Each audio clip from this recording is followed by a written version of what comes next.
La dernière fois que je fais quelque chose pour la première fois, c'est maintenant.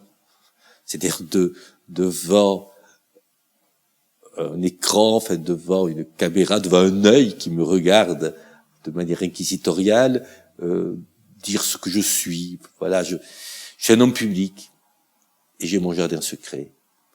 Et ce jardin secret, en général, je le garde pour moi, parce que d'abord, ça ne regarde que moi, et puis surtout, les gens, c'est de ceux qui pensent que les gens se déterminent dans leur vote, par exemple, par rapport au travail fait, par rapport au projet que l'on construit, et non pas par rapport à la personnalité. Alors je sais que je suis peut-être tort, et j'ai même certainement tort, mais c'est bien la première fois comme ça que devant un œil électronique, j'essaye de dire simplement ce que je suis.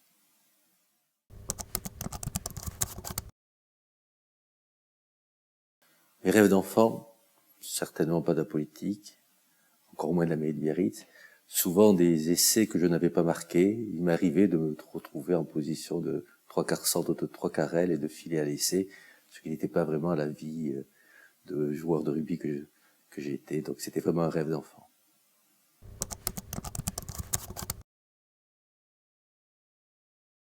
La famille, pour moi, d'abord, un souvenir douloureux. Moi, j'ai perdu mon père et ma mère, je n'avais pas 30 ans. Et donc ma famille, par la force des choses, elle s'est réduite à mon épouse et à mes 2 filles pour l'essentiel. Alors c'est un petit jardin secret, c'est des moments de bonheur, des moments plus difficiles, des angoisses, des appréhensions, des inquiétudes et puis beaucoup d'affection. C'est un nid douillet, et puis c'est surtout mes 2 filles et Muriel, parce que la vie fait que j'ai été privé très tôt de mon père et de ma mère qui me manquent, mais voilà, j'ai la chance formidable d'une épouse et de 2 filles pleines de tendresse. Vous savez, quand on revient d'Abéry, où parfois on a pris des coups, quand on revient du conseil général, où on a bataillé, quand on est vu souvent comme quelqu'un de politique avant tout, avec tout ce que ça peut signifier, parfois de dureté, eh bien le fait de voir sa fille vous regarder comme vous êtes, ça fait beaucoup de bien.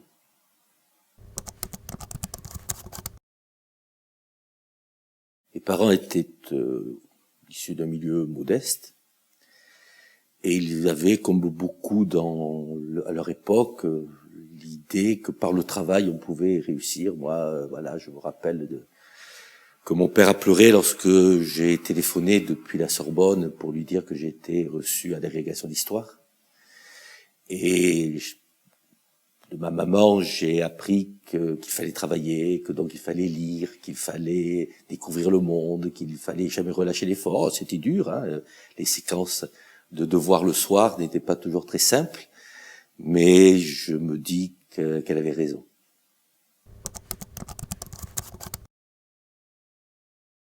Qu'est-ce que j'ai envie de transmettre à mes enfants? Un certain nombre de valeurs. C'est un lieu commun de le dire.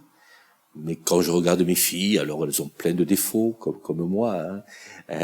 Mais quand je les regarde, je me dis qu'il y a quelques valeurs fortes sur le respect des autres, sur le travail, sur la liberté, le respect de l'individu, que je pense avoir avec Muriel su transmettre. Donc, à partir du moment où à ces filles, on a pu transmettre un certain nombre de choses qui sont essentielles. Après, elles ont leur caractère et puis elles feront leur vie dans le monde d'aujourd'hui. Je pense qu'on a fait le métier le plus difficile du monde, qui est le métier de papa.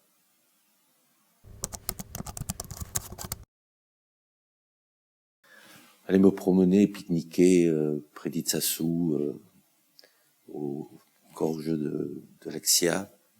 Voilà, un moment, un dimanche après-midi, on monte parfois au Mont d'Arin, on pique-nique en famille, on est tranquille, il y a le bruit de la Nive et ça suffit à mon bonheur.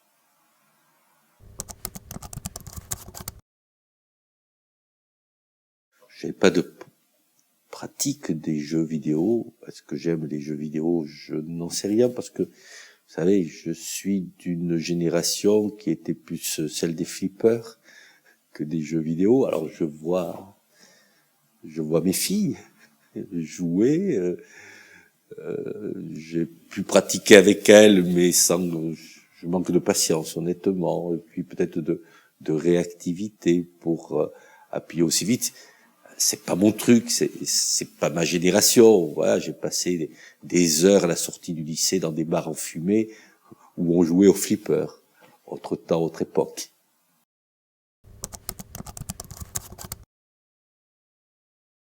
Mon plat préféré, je sais pas, je devrais répondre la pipérade au jambon de Bayonne, mais ma réponse sera naturelle.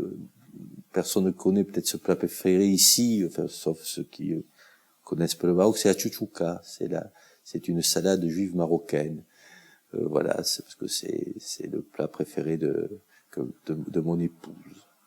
Voilà, c'est une réponse telle qu'elle me vient très naturellement, la chouchouka. C'est-à-dire une salade à base de tomates, de poivrons, de piments, avec beaucoup d'huile d'olive, ce qui malheureusement conduit parfois un peu dans mon poing.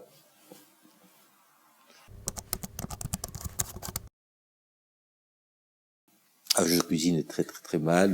Je fais quand je suis seul chez moi, que je rentre, qu'il n'y a rien à, qu'il n'y a aucun plat réchauffé. C'est des eaux plats que je manque invariablement, ou alors les pâtes. Enfin vraiment, mais côté cuisine, j'ai aucune possibilité de reconversion en la matière.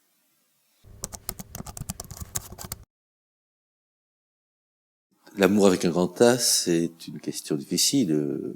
L'amour, pour moi, c'est d'abord ma femme. Je suis désolé d'une réponse aussi bête que cela. Nous sommes différents, d'origines différentes, de parcours différents, de milieux différents, et nous nous aimons, et ça dure depuis 1982. L'amour avec un grand A, ce sont mes filles. Je ne me pose pas tellement la question de l'amour avec un grand A. J'ai l'impression, simplement, et comme beaucoup d'autres, de vivre cet amour avec un grand A, fait de moments forts, de moments difficiles. Mais c'est qu'on examine les choses un peu sur le temps long, qu'on se dit que, voilà, dans la durée, j'ai l'impression de vivre ce que vous appelez l'amour avec un grand A.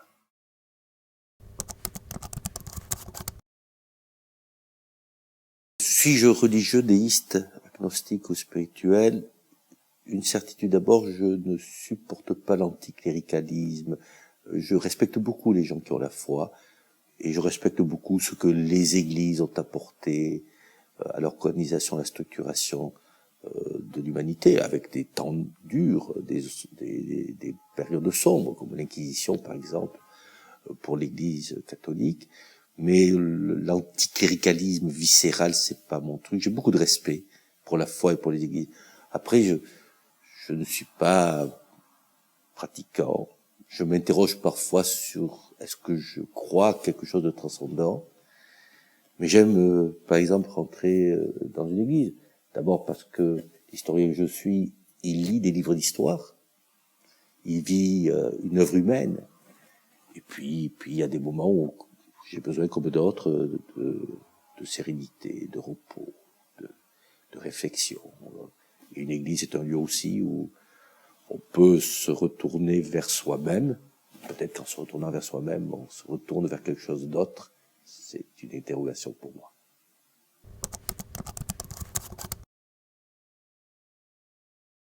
L'épreuve la plus difficile que j'ai pu connaître dans ma vie, ce fut la disparition de mes parents. J'avais 28 ans, 29 ans, en moins d'un an. Ma sœur et moi, nous sommes retrouvés seuls. J'ai dû assumer. Il n'y avait plus rien derrière.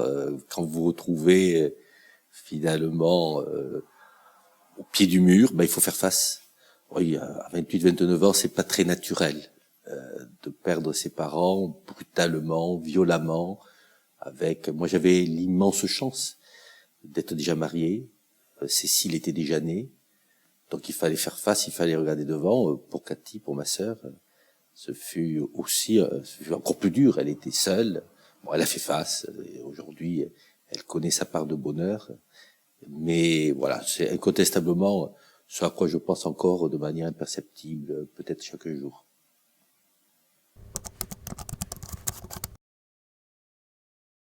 Qu'est-ce que cette épreuve de la vie a pu m'apprendre?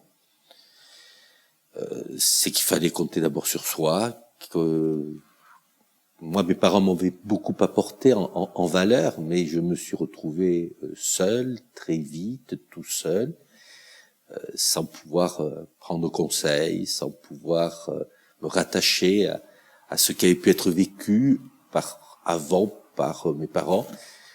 Donc cela m'a appris qu'il fallait faire face, qu'il fallait se battre, qu'il fallait regarder devant.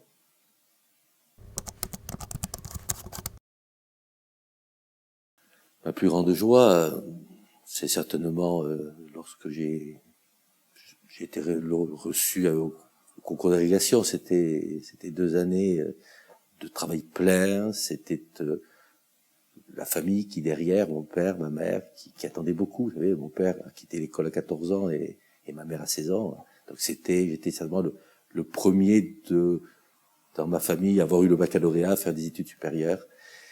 Et pour eux, l'agrégation, c'était un mythe. Et quand j'ai téléphoné à la maison, parce qu'à l'époque, il n'y avait pas Internet, et on attendait la proclamation des résultats sur les panneaux d'affichage à la Sorbonne.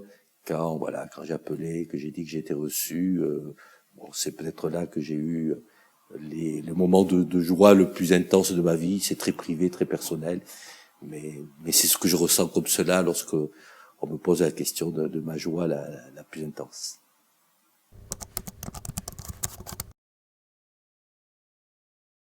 Ma plus grande peur, c'est la peur du vide. J'ai un immense vertige. Dès que je m'élève, j'ai la trouille. Voilà, puis de tout temps, c'est des souvenirs de ma mère qui essayait de me faire sauter d'un parapet ou qui devait être à 50 centimètres pour descendre sur le sable, sur la plage, ou lorsque, avec mes collègues inspecteurs généraux d'histoire, nous avons récemment visité le musée de Saint-Germain-en-Laye, que nous sommes montés sur les tours du château. Voilà. J'ai eu un seul plaisir, c'est de voir que le doyen de l'inspection générale, mon patron entre guillemets et mon ami, avait aussi peur que moi. Voilà. Le vertige et la peur du vide, c'est quelque chose que je n'arrive pas à surmonter.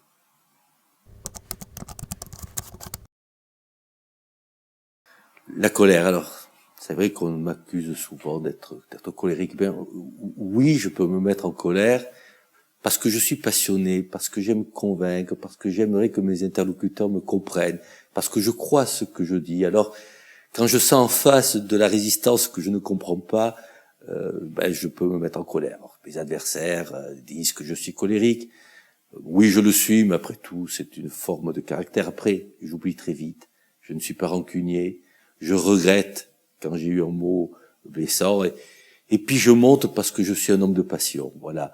Maintenant, est-ce que c'est de la colère? Moi, je ne la vis pas comme cela, mais ce sont souvent mes interlocuteurs qui le disent ainsi, puis mes adversaires qui l'exploitent. Mais ça, je leur laisse.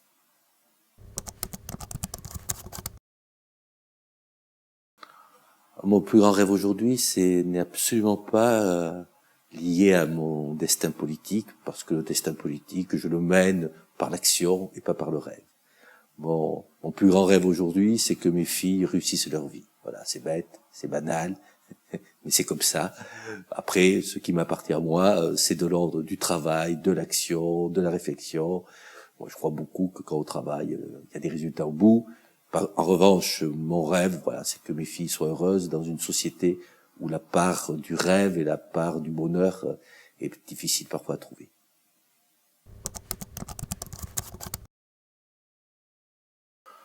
Le bonheur, c'est de se sentir utile et bien dans la vie. Le bonheur, c'est peut-être des choses simples.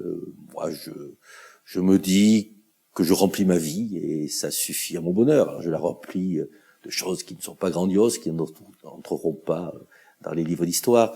Moi, je sais aussi que l'on peut connaître des moments de bonheur dans des périodes qui sont difficiles et que l'on peut être particulièrement malheureux dans des périodes qui, dans les livres d'histoire, sont décrites comme prospères. Au pire moment de l'histoire de notre pays, il y a eu des moments de bonheur. Et puis, dans des périodes qui sont considérées comme prospères, les gens pouvaient être malheureux. Alors, pour moi, le bonheur, c'est des moments imperceptibles qui, en s'accumulant, donnent l'impression que la vie fonctionne. Et puis, l'absence de bonheur, c'est quand la vie dysfonctionne. Et malheureusement, ça peut arriver aussi souvent.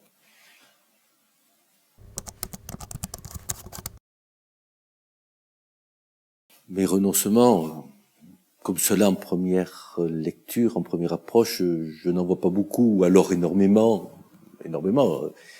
Lorsque la vie politique est dure, elle est souvent, parfois je me dis que j'aurais mieux fait de rester dans ce qui était ma passion première, l'histoire, faire une thèse d'histoire, de devenir le spécialiste des rapports entre les Français et les Anglais au début du XXe siècle au Maroc. J'y aurais pris moins de coups en plongeant dans le passé des relations internationales qui étaient particulièrement dures et particulièrement violentes. Oui, peut-être d'avoir renoncé à une carrière d'historien, une carrière universitaire, à ce qui était ma passion première. Mais bon, je ne suis pas homme à m'épancher trop longtemps sur mon passé et sur mes renonciations. Je suis plutôt en train d'être heureux aussi de ce que je fais aujourd'hui à Biarritz, dans ma vie publique, et puis aussi dans mon métier d'ailleurs d'inspecteur général d'histoire-géographie.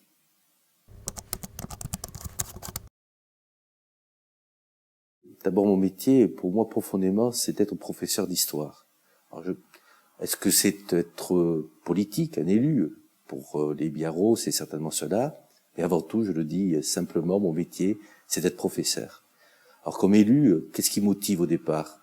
Les convictions, la volonté de s'engager. Et puis, peu à peu, se construit un parcours au service des gens. Il y a la politique telle qu'on la voit sur les plateaux de télévision, les invectives, les attaques. Et puis, il y a la politique telle que la plupart des élus la pratiquent, c'est-à-dire avant tout, travailler au service des gens, construire le service public, régler les problèmes des gens. Vous savez, moi, ma vie, mon métier de politique, c'est avant tout de travailler pour les gens, pour régler des problèmes simples d'urbanisme, de voirie, d'assainissement. On est quand même très très loin de l'image, souvent négative, projetée par les plateaux de télévision.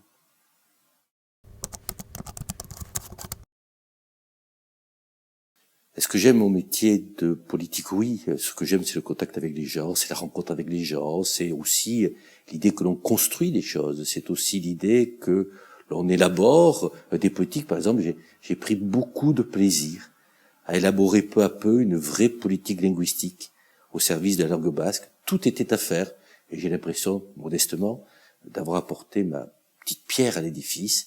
Et quand on a l'impression d'apporter une petite pierre à l'édifice, on se dit qu'on n'a peut-être pas totalement raté sa vie.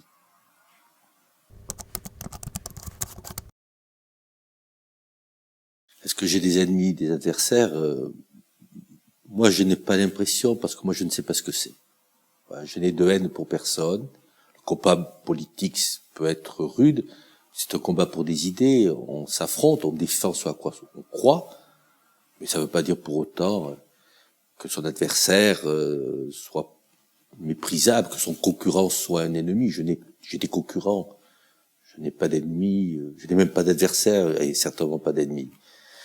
Cela dit, quand je lis parfois ce que écrivent des gens sur moi, je me demande mais qu'est-ce que j'ai pu leur faire pour déverser tant de haine. Alors je peux être dur moi quand je défends mes convictions, quand j'essaye de faire partager mes convictions, je peux être peut-être dur avec mes concurrents, et d'ailleurs je le regrette si je le suis, mais quand je lis, par exemple sur Internet, ce qui peut être déversé sur ma modeste personne, ça me laisse rêveur. Il est vrai que l'anonymat permet parfois un peu de se laisser aller, et ça en dit long ce qui a pu se passer à des périodes troubles de notre histoire.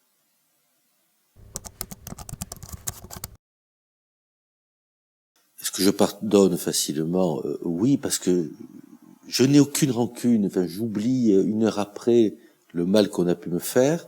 Et quand moi je fais du mal aux autres, j'essaye de réparer tout de suite. Donc oui, je pardonne facilement parce que je ne sais pas être rancunier.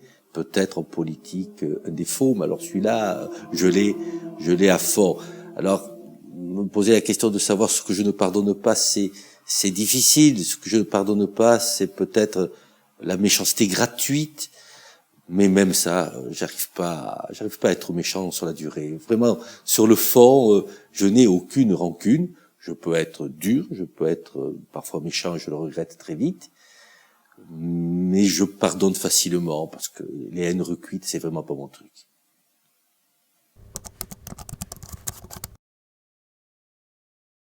que j'aime mon époque? La réponse est oui. J'aime mes contemporains. Nous vivons une époque formidable. Est-ce que vous voudrez bien regarder les choses?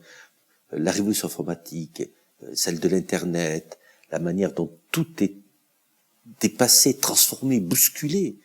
C'est une époque formidable. Dans l'histoire, le début du XXe siècle, quand on l'analysera dans 2 siècles, avec le recul de l'historien, on dira que c'est une période de bouleversement, de mutation, de changement. Donc, vivre dans une période qui bouge, c'est quand même heureux. On n'est pas dans une période de conservation, de fermeture. Enfin, il faut mieux vivre aujourd'hui qu'à l'époque de l'Inquisition. Faut savoir raison garder. Moi, je ne comprends pas les gens qui n'aiment pas leurs contemporains. Moi, j'aime les contemporains, j'aime la. Est-ce qu'on osait dire aujourd'hui qu'on vit une époque terrible, alors que c'est une époque où l'Internet bouscule, transforme? C'est une révolution aussi forte que la machine à vapeur au XVIIIe siècle. Alors, les périodes de transformation sont des périodes parfois rudes. On vit dans une période rude, mais on vit dans une époque enthousiasmante aussi. Je n'oublie pas par ailleurs que cette époque formidable est aussi l'époque de souffrance, mais comme à toutes les époques où les choses ont bougé. Cela dit, les époques d'immobilisme sont parfois pires encore. Alors après, le rôle des politiques, c'est de canaliser le mouvement. Le rôle des politiques, c'est d'inscrire de la solidarité lorsque le lien social est bousculé par les bouleversements économiques. Au moment de la première et de la deuxième révolution industrielle, c'était pareil. Et on a construit peu à peu un système de régulation. Le système qui est en train aujourd'hui d'être totalement bousculé, qui est le système fordo-keynésien, pour être un petit peu technocratique quelques instants, ce système, il a été construit après des soubresauts formidables. Moi, j'ai confiance en l'homme. Je suis sûr qu'il va savoir trouver un mode de régulation à ce qu'apporte la révolution de l'Internet. Dans l'histoire, il a fallu un demi-siècle pour que l'homme arrive à construire, avec ce qu'on appelait l'État-providence, le welfare state, un mode de régulation aux profondes inégalités, aux profondes tensions qu'avaient généré la première et la seconde révolution industrielle. La première moitié du XXe siècle, c'est 2 guerres mondiales et une crise fondamentale. 50 ans de tensions pour arriver à créer un système plus régulé qui fut l'État-providence et les 30 glorieuses. Nous sommes dans une période de mutation puissante, dans laquelle les politiques, et c'est cela, l'ambition de la politique, doivent construire, c'est compliqué, un nouveau système de régulation. On n'ira pas contre l'évolution du temps, on n'ira pas contre les bouleversements liés à la révolution de l'Internet, et ils sont formidables en soi. Par contre, il appartient aux politiques de construire de la régulation, et c'est difficile parce que nous manquons aujourd'hui de systèmes de gouvernance en capacité de monter cette régulation, tant au niveau mondial d'ailleurs qu'européen par exemple.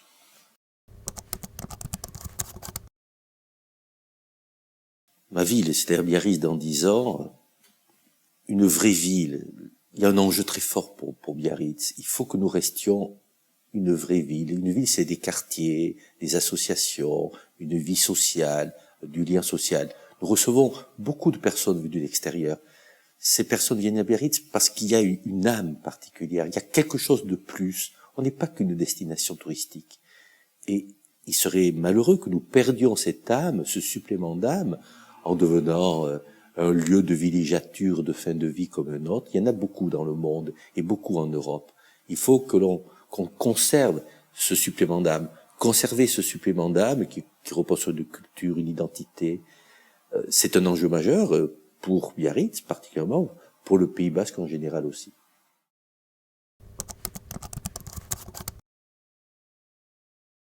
La nature à Biarritz, c'est l'océan, c'est le littoral, c'est la côte, c'est la montagne qui vient plonger dans l'océan, c'est un cadre de vie exceptionnel, c'est un décor fabuleux, c'est un nid exceptionnel. Donc, ce que représente la nature pour moi, c'est l'océan déchaîné, l'océan calme, l'océan passionné. J'ai jamais quasiment vécu, sauf pendant mes études, à plus de 50 kilomètres de l'océan. Je sais pas ce que c'est de vivre loin de l'océan. Donc, c'est ma vie, c'est ma passion. J'ai même été sauveteur nautique dans ma jeunesse. C'est un rapport très fort. Ma forme physique me permet plus de prendre des vagues, mais enfin, je suis un poisson et dans l'eau, je me sens bien. Après, l'océan change, la nature change, il y a des menaces de dégradation. Par exemple, pour nous, la qualité des eaux de baignade, c'est l'enjeu majeur demain d'une politique publique qui devra régler cette question. Elle est majeure de manière environnementale. Nous avons hérité d'un capital, il faut que nous le transmettions. Elle est majeure aussi sur le plan économique. Si nous perdions la bataille de la reconquête de la qualité des eaux de baignade, nous perdrions des décennies d'efforts pour promouvoir une image d'un Pays Basque et de Biarritz en phase, en harmonie avec son cadre naturel et humain. Donc ce sont des enjeux majeurs. La nature, c'est pas non plus pour moi quelque chose de figé. La nature, c'est aussi là où on vit. Je ne crois pas à une préservation muséographique de la nature. Je pense que dans la nature, il y a toujours la place de l'homme. Et donc, pour nous ici, se pose la question du rapport entre la préservation d'un cadre de vie et aussi la manière dont les hommes y vivent, y travaillent et y créent de la richesse pour partager ensuite cette richesse.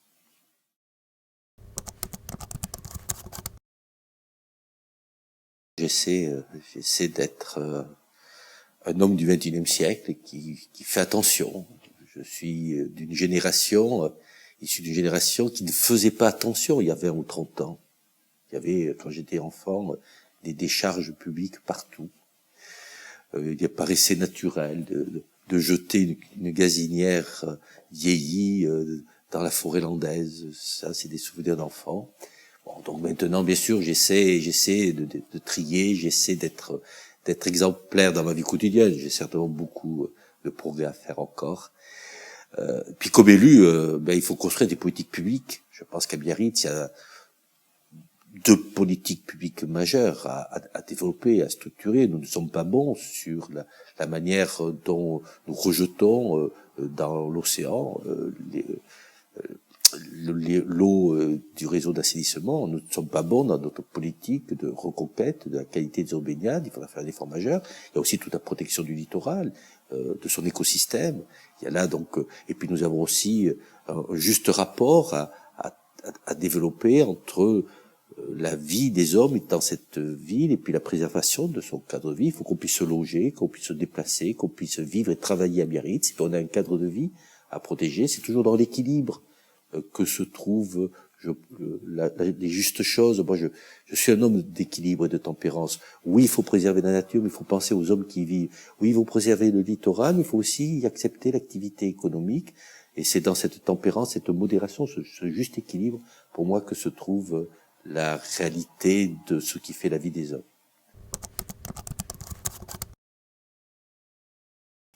J'ai un rapport à l'art particulier. Alors, à titre personnel, je peux trouver telle œuvre d'art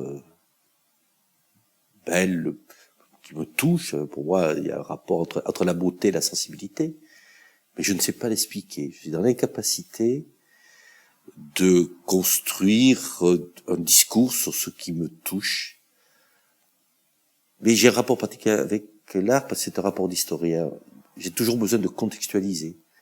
J'ai toujours besoin de voir un artiste dans son époque, de voir comment il a décrit, même dans l'art abstrait contemporain, son époque. J'ai donc de la difficulté au-delà de la sensibilité que je peux ressentir. Par exemple, lorsque je visite un musée sur les civilisations précolombiennes ou asiatiques, où je suis modestement dans l'incapacité de contextualiser, de repasser dans son époque. Voilà, j'ai besoin de voir dans ce que représente l'artiste la vie des hommes. Ça, c'est quelque chose de très réducteur, c'est une amputation certainement à ma sensibilité. Je suis admiratif des amis qui sont capables d'expliciter leur rapport à l'art, parce que le mien, il est avant tout très politique au sens de la vivacité, de cette capacité de voir la vie des hommes au XVIIe, au XVIIIe siècle, dans leur contexte, de comprendre à travers telle œuvre d'art ce que fut l'époque. Voilà, je suis irrémédiablement historien, même dans mon rapport à l'art.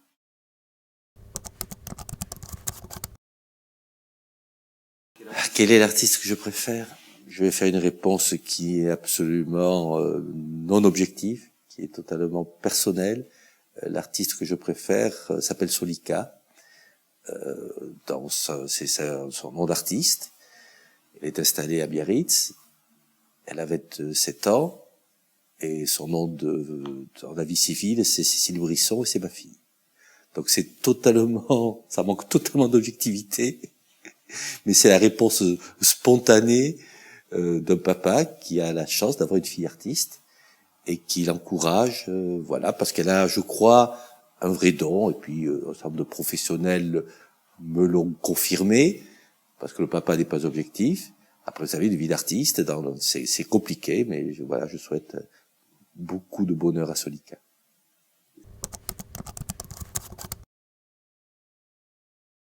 Solika est peintre, elle est installée à Biarritz, elle a une galerie, elle construit des expositions. J'espère que sa prochaine exposition, en lien avec l'art africain, sera une réussite. Artiste d'art contemporain, abstrait, dans lequel moi je ressens des choses, mais suis-je le meilleur public?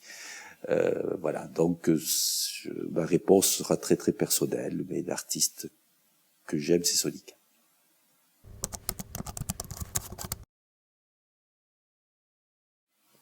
Mon livre préféré n'est pas un best-seller aujourd'hui, c'est André Vercors, le silence de la nuit.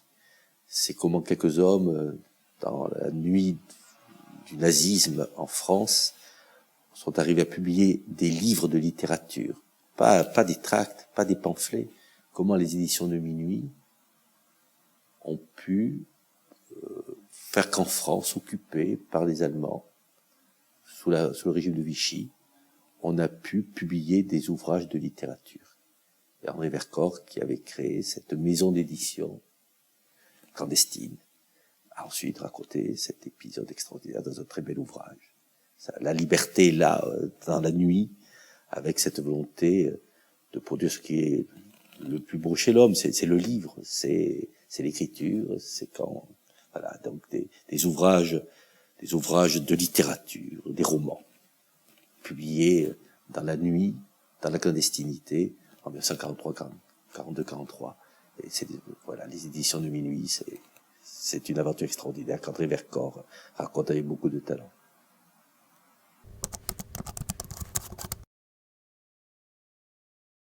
Ma chanson préférée, je ne peux pas la fredonner, parce que je chante faux, que je serais capable de dérégler une chorale, que quand j'étais petit au catéchisme, le seul curé me disait, tu fais semblant de chanter, tu articules, mais surtout tu ne chantes pas parce que tu vas dérégler la chorale. Alors après, comme ça fait pas du tout moderne, ça fait pas du tout d'aujourd'hui, mais c'est 12 France au pays de mon enfance.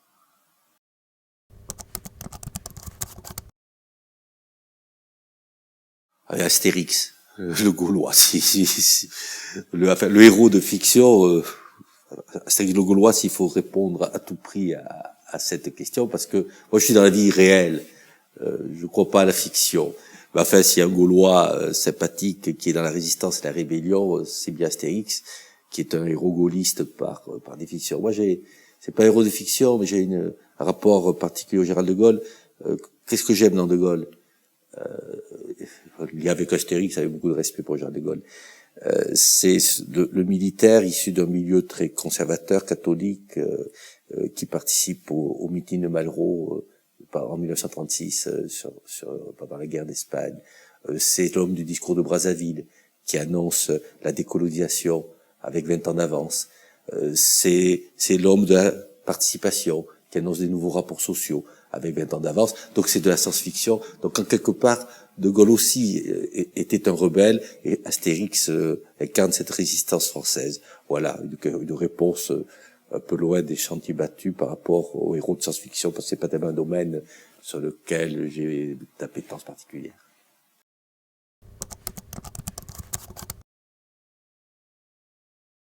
La liberté, c'est la valeur fondamentale. La liberté de l'homme, c'est ce qui fut à l'origine des combats les plus importants. Oui, nous vivons dans un pays de liberté, c'est un bonheur extraordinaire. La liberté pour moi, c'est un combat permanent, et ce fut le combat d'hommes et de femmes à des moments clés dans l'histoire d'autres pays, mais aussi de beaucoup d'autres pays. Et je crois que la France a eu dans son rapport à la liberté au monde un héritage particulier qu'il ne faut jamais oublier. Je me sens un homme libre dans un pays libre et c'est un bonheur. Alors la liberté, elle est aussi guidée par le devoir. La liberté, ce n'est pas le droit de faire tout et n'importe quoi. Liberté et devoir, ce sont pour moi des valeurs fortes. La liberté qui est guidée par le devoir, c'est un vieil enracinement de la République, une valeur forte de la République.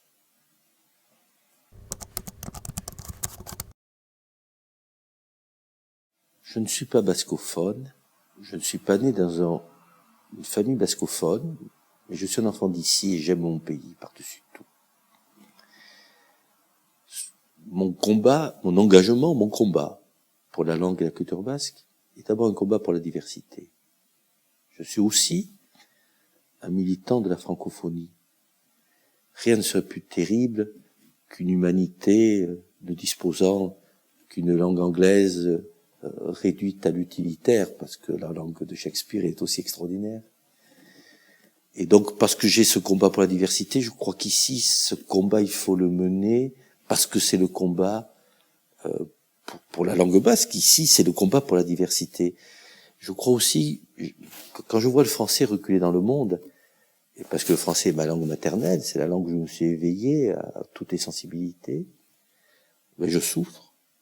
Je souffre parfois de la cuisterie de certains, y compris des Français, qui veulent parler anglais par snobisme ou par sens de la modernité. Il ferait peut-être mieux d'ailleurs de parler mandarin, chinois directement, ça serait plus moderne et plus d'avenir. Quand je vois cela, je comprends aussi que si la langue basque avait été ma langue maternelle, j'aurais souffert de son recul, de son effondrement. C'est ce qui a motivé mon combat. Sauf que j'ai voulu faire un combat d'élu, qui n'est pas celui d'un militant, parce que je n'allais pas me réinventer un passé de militant. Et donc j'ai essayé de construire, et ça fait partie des choses fortes de ma vie, une politique linguistique organisée, structurée vis-à-vis de la langue basque. C'était pas par opportunisme. Je crois que si j'avais voulu simplement être dans l'opportunisme à Biarritz, j'aurais fait autre chose. J'ai passé des heures et je continuerai à passer des heures pour ce combat qui est un combat altruiste. Nous avons hérité dans ce pays d'un capital qui était une langue. Il faut que nous soyons en capacité de la transmettre. Si notre génération était la génération de la rupture, elle porterait devant les futures générations une très lourde responsabilité.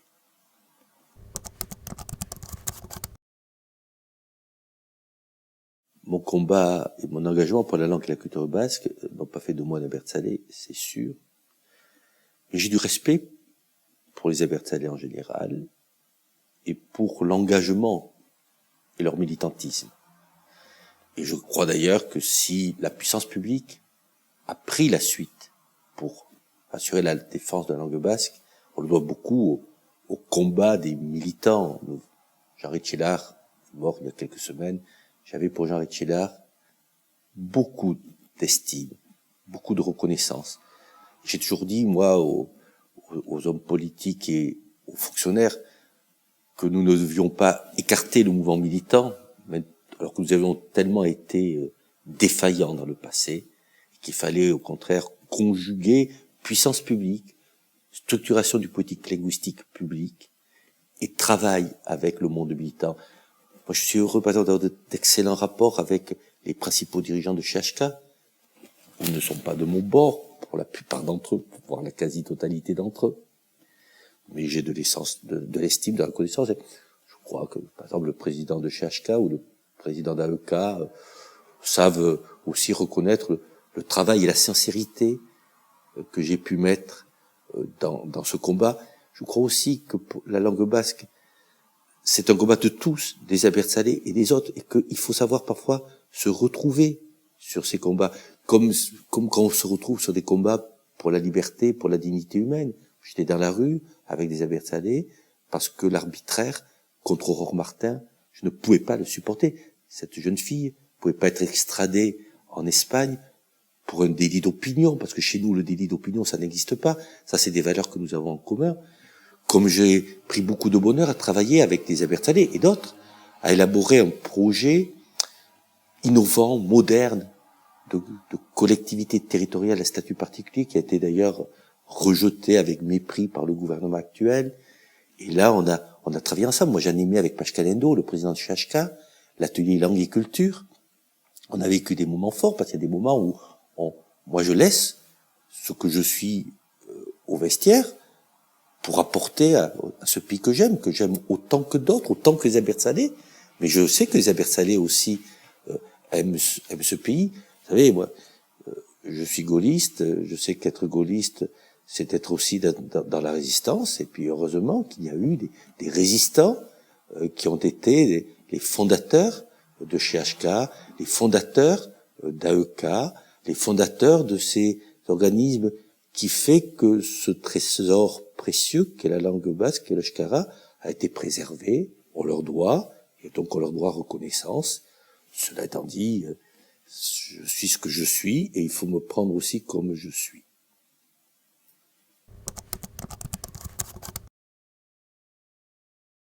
Alors, ma citation préférée, elle est très politique, et j'essaye de me la rappeler tous les jours, pour conserver le moral à tout moment. Le président Pompidou, agrégé de lettres, homme de plume aussi, homme politique, disait qu'en politique, entre deux hypothèses, c'était toujours la troisième qui triomphait. Et ça laisse extrêmement modeste lorsqu'on élabore des stratégies politiques.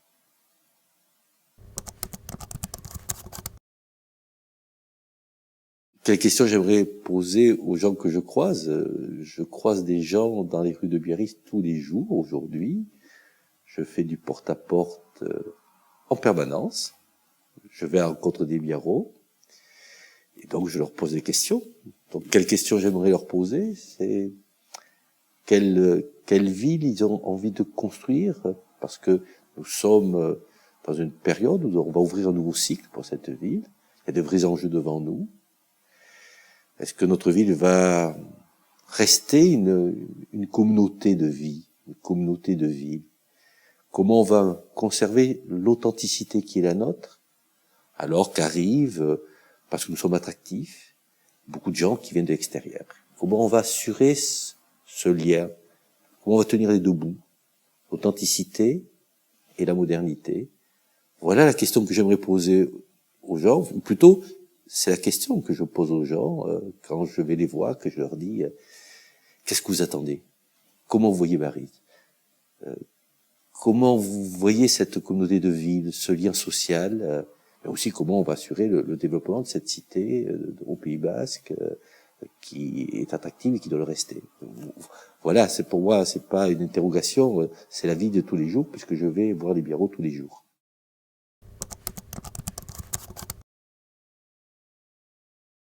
Oui, l'amitié, ça compte beaucoup. J'ai eu des rapports très forts, très affectifs dans ma jeunesse avec mon meilleur ami. On s'est fâché depuis. Ça a été pour moi une souffrance. On se voit plus. Je sais pas si un jour il regardera cette vidéo parce que voilà, j'ai toujours beaucoup d'amitié pour lui. Ça a été une souffrance importante. La vie politique m'a permis de construire d'autres amitiés, et certaines, je crois, dépassent beaucoup le cadre politique et sont sincères.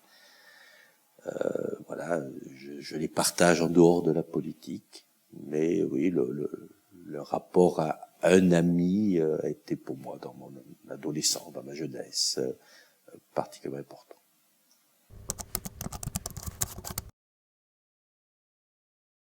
Oh, j'espère, l'ami de Max Brisson, ça me semble pas être une mission impossible. Si je n'étais pas Max Brisson, je pense que j'aimerais être l'ami de Max Brisson, parce que ce garçon, au-delà d'une certaine pudeur, parfois au-delà d'une certaine fermeture apparente, je crois, mérite un peu d'être connu. Tapez à la porte, vous verrez que ce garçon n'est pas la caricature de ce que l'on peut parfois dessiner lorsqu'on veut lui nuire. Je crois que Max Brisson finalement est un chic type, mais c'est quand je le dis moi-même, ça manque peut-être un peu. d'objectivité.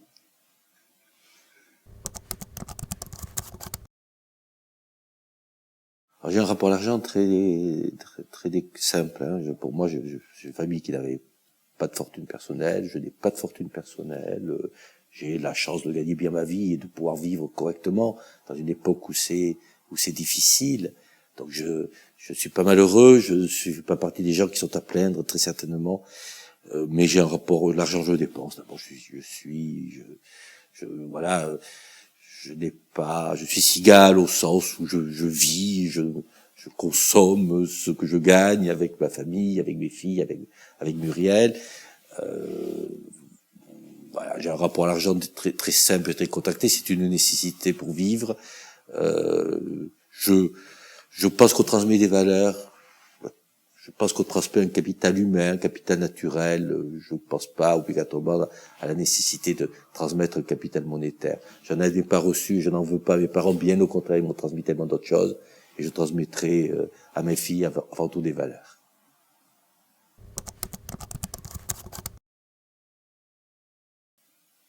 Est-ce que je suis quelqu'un de riche sur le plan du patrimoine? Non.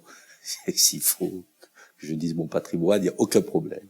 Après, riche d'expérience, riche, la politique permet de rencontrer beaucoup de monde.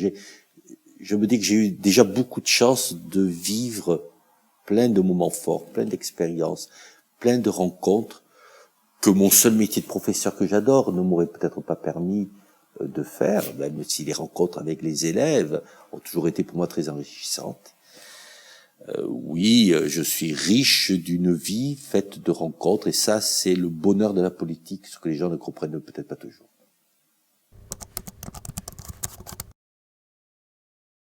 Le progrès, moi j'y crois, je suis un homme de progrès, enfin, je me considère comme un progressiste, je déteste la réaction par-dessus tout, enfin je déteste personne, c'est idiot de dire détester, mais je suis pas réactionnaire.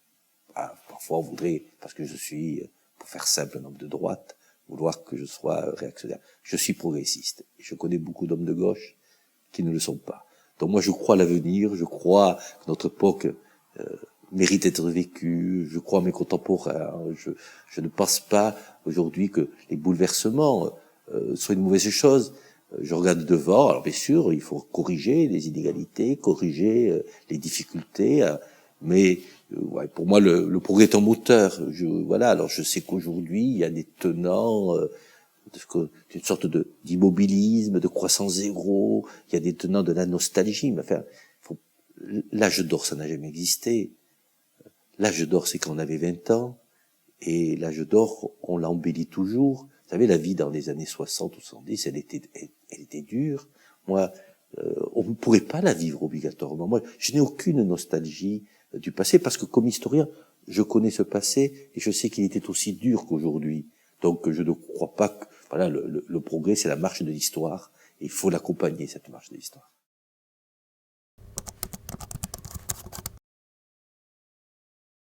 Mon rapport à l'entreprise, qu'elle soit innovante, start-up, que ce soit un commerce ou une entreprise plus traditionnelle, est un rapport de confiance. Je ne suis pas un homme issu du monde d'entreprise. Je suis un professeur d'histoire, inspecteur général d'éducation nationale, un élu. Je crois que les politiques vis-à-vis du monde d'entreprise doivent d'abord être très modestes. Il y a dans notre système français beaucoup d'arrogance vis-à-vis du monde d'entreprise. Je crois qu'il faut d'abord un rapport de reconnaissance et de modestie. En général, je crois aussi qu'il faut laisser des hommes entreprendre. Le moteur de l'humanité, ce fut l'envie d'entreprendre. Et une des difficultés dans notre pays, c'est la manière dont on brime ce qui est quand même extraordinaire, l'envie de créer, l'envie d'entreprendre. L'entreprise, c'est une création, et il faut protéger la création. Mais il ne faut pas l'enfermer, la réglementer, l'étouffer.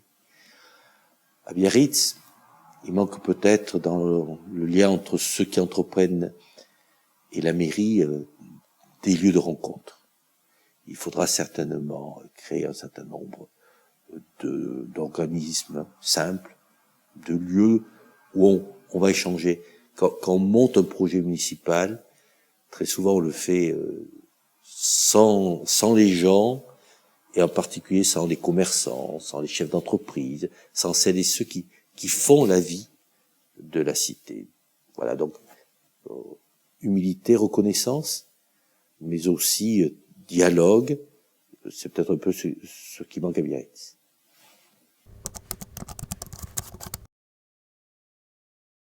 Le plus grand ennemi de l'humanité, je vais faire une réponse bateau, c'est son plus grand ami, c'est-à-dire c'est l'homme. Voilà, l'homme peut à la fois détruire l'humanité, il s'y est essayé plusieurs fois, et aussi la faire progresser, avancer. Voilà, incontestablement l'homme dans sa double facette.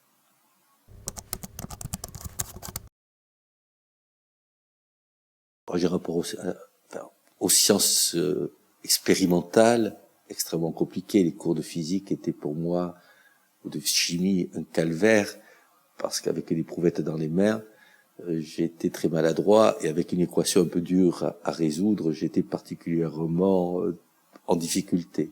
Donc j'ai un rapport aux sciences abstraites, aux sciences expérimentales, extrêmement complexe. Par contre, je pense avoir un rapport aux sciences humaines fort, parce que l'histoire est au cœur des sciences humaines.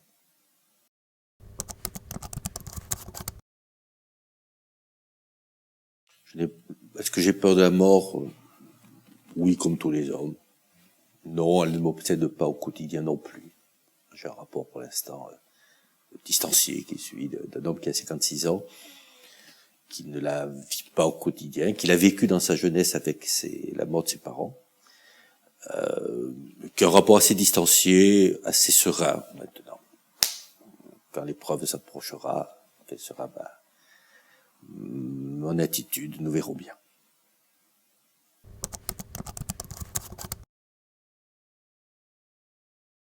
D'abord pour mes enfants et pour les enfants en général. Je suis comme mon père, à la télévision, bêtement, quand je vois un enfant malheureux, battu, j'arrive plus à regarder le film, c'est idiot. Quand mon père vivait cela, que je n'étais pas papa, je n'arrivais pas à comprendre. Mais même au cinéma, le malheur des enfants me fait du mal. Voilà, donc s'il y avait une cause pour laquelle je serais prêt à tout laisser tomber, au-delà de mes propres enfants, bien sûr, ce serait certainement le malheur des enfants. Je ne supporte pas. J'ai le cœur qui saigne, même à la télévision, lorsque je vois le malheur des enfants.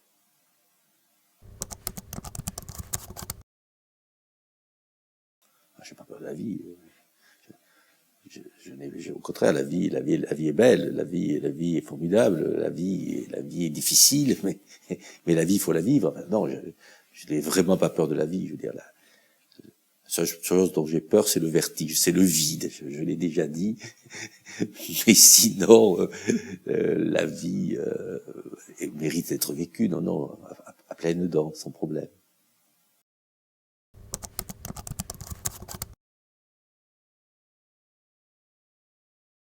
Je ne sais pas. Y a-t-il une vie après la mort? Je n'en sais rien. Est-ce que je suis agnostique? Peut-être. J'admire ceux qui ont la foi absolue. Je les respecte. Voilà, ma sœur, par exemple, à la foi, mon épouse aussi. Ils ont de la chance. Je voudrais croire, mais il y a aussi plein d'éléments qui m'amènent à douter.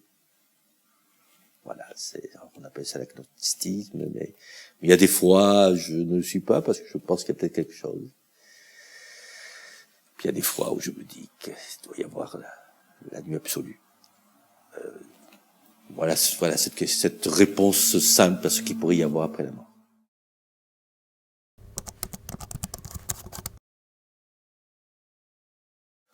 Sans existence, ça renvoie peut-être à quelque chose au-dessus de nous.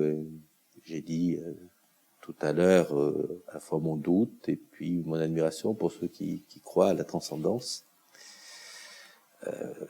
Donc, est-ce qu'il y a un ordre de la vie? Moi, je pense qu'il y a une marche de l'histoire qui est poussée par les rapports humains, qui est poussée par l'homme, par la dynamique humaine. Je suis pas marxiste. Je crois pas au conflit des rapports de force. Je pense plutôt au sens des hommes qui entreprennent. Je crois beaucoup aux aventures humaines. Pour moi, l'histoire, elle est quand même rythmée par des hommes qui, à un moment donné, ont dit oui ou ont dit non, ont avancé. D'Alexandre Charles de Gaulle. Donc, pour moi, il y a un sens qui est lié à la dynamique des hommes, peut-être. Y a-t-il un ordre au-dessus de tout cela? C'est une interrogation pour moi.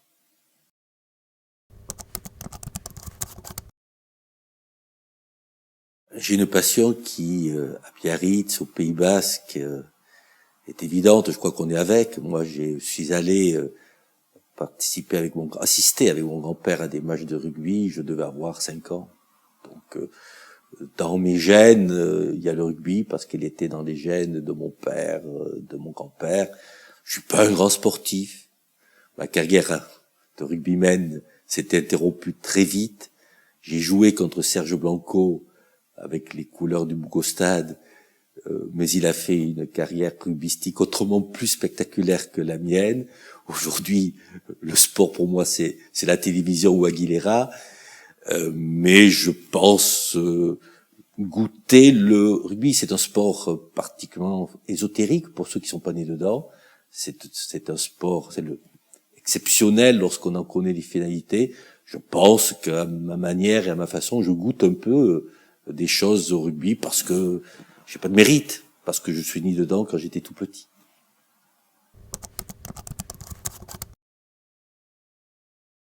Qu'est-ce que j'aimerais changer à ma vie? Arriver à l'heure. Si vraiment j'ai un défaut insupportable, c'est celui-là. Vous savez, le docteur Henri Grenet, l'ancien maire de Bayonne, président du Conseil général, disait que quelle que soit l'heure à laquelle il se levait, au bout d'un quart d'heure, il avait déjà une demi-heure de retard.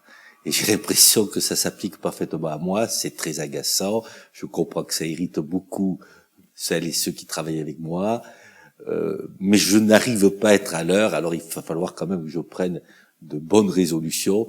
Voilà. Donc arriver à l'heure serait un grand changement de ma vie, ou alors obtenir de l'Esprit Saint que les journées passent de 24 à 48 heures. Mais je pense que cela n'est pas possible.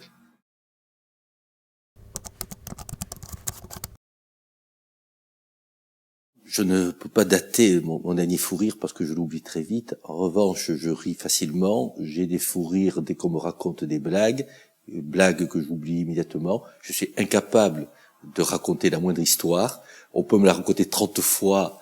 J'ai l'impression de l'entendre pour la première fois. Je suis très très très bon public, mais j'ai une capacité d'effacement de tout ce qu'on me raconte immédiate. Voilà, donc oui, je ris facilement, je peux prendre des fous rires, mais tout en étant incapable de me rappeler pourquoi j'ai ri, parce que je suis incapable de raconter une histoire le lendemain qu'on me la raconte.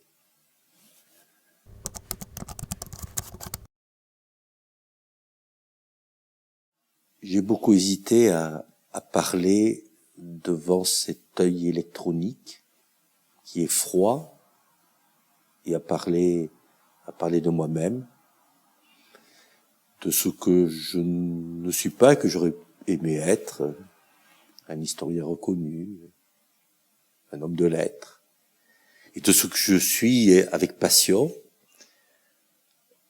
un homme public, engagé au service des autres, un élu d'une ville belle, passionnante, qui est tellement différente de l'image qu'elle projette, mais l'image qu'elle projette est aussi tellement belle. Et puis, donc il y a des convictions qui parfois les défend avec passion et peut-être trop de passion parce que j'aime convaincre, parce que je suis éminemment professeur et qu'un professeur par définition, ça veut faire partager, ça veut faire convaincre. Alors oui, j'avais hésité à parler devant cet œil électronique froid qui me fait face. Et finalement, je suis heureux parce que je crois avoir aussi expliqué un certain nombre de choses. La semaine où nous avons fait cet échange fut une semaine où certains ont voulu quelque peu me salir, y compris sur des choses fortes comme mon engagement pour le shkara, pour la langue basque. Ils y ont mis de la perfidie, c'est pas très bien. Et à ce moment où j'ai dit un peu ce que j'étais, ça m'a fait beaucoup de bien. Alors j'espère que celles et ceux qui le liront, ils verront aussi un homme vrai, engagé, qui a plein de défauts, qui a peut-être aussi quelques qualités.